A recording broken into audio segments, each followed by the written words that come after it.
You may not realize it, but next month, one of the biggest decisions of the footballing year is going to be made. A decision that could determine whether the game's greatest ever player plays in the game's greatest ever tournament. Here's why. With 4 matches left to play, this is the current CONMEBOL or South American World Cup qualification table for Russia 2018. Now, of the 10 teams that compete, the top 4 places earn direct qualification to the tournament next year. Places 6 to 10 are eliminated, and 5th place play off in a 2-legged intercontinental playoff against Oceania champions New Zealand. Currently, that 5th place team is Argentina. Now, I know what you're thinking. What's the issue? New Zealand, ranked 122nd in the world, is no match for Messi and co, especially over 2 legs, right? Well, it's much more complicated than that, as even that 5th place is anything but assured. You see, Argentina's final 4-game run is by no means easy. Starting with an away trip to 3rd place star-studded Uruguay, they then follow that up with fixtures against Venezuela and Peru, both who Messi and co failed to beat in their initial fixtures of this campaign.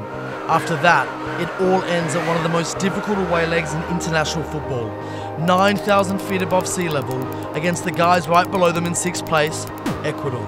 Put simply, 5th place is in no way a guarantee. But here is where things get especially interesting.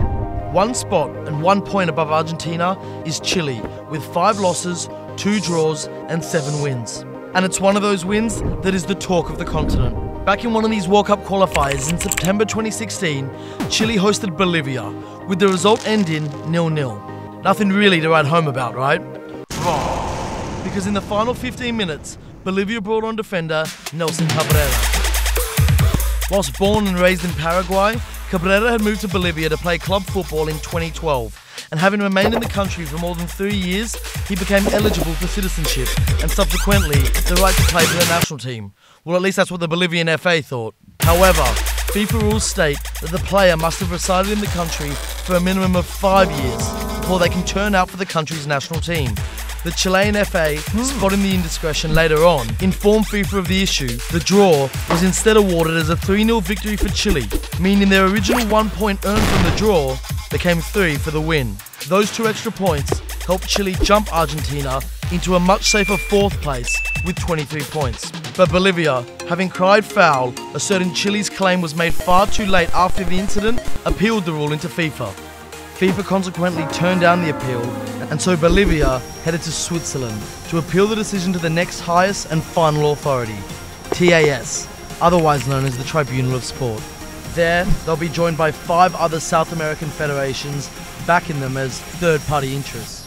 These include Uruguay, Colombia, Ecuador, Paraguay, and most notably, Argentina, who are sending over their super lawyer, Ariel Rec, who so successfully appealed Messi's recent international ban from 4 games to 1. But why are they doing this? Because 1 point for an already eliminated Bolivia hurts none of them. But getting 2 points taken away for Chile means 2 less points for a rival team in arguably the most competitive qualifying tournament in the world. The only team on Chile's side is Peru, who also gain an extra 3 points when Bolivia also brought on Cabrera against them. Whatever happens, the repercussions are going to be huge. If the appeal is successful, Argentina and Messi go back to 4th place and look a lot better for Russia 2018, but the champions of the continent, Chile, become the side at risk of missing out. If the appeal isn't successful, there remains a solid chance of an Argentina-less World Cup, meaning a World Cup without arguably the greatest player we've ever seen. And that is something no fan, no World Cup organiser, and no sponsor can fathom or risk. The case was heard by the courts last week, where Chile and Bolivia put forward their argument, followed for some reason by Argentina and their super lawyer. By August 31st, TAS will hand down their verdict on the matter, which may just become the most important footballing decision of 2017 and 18.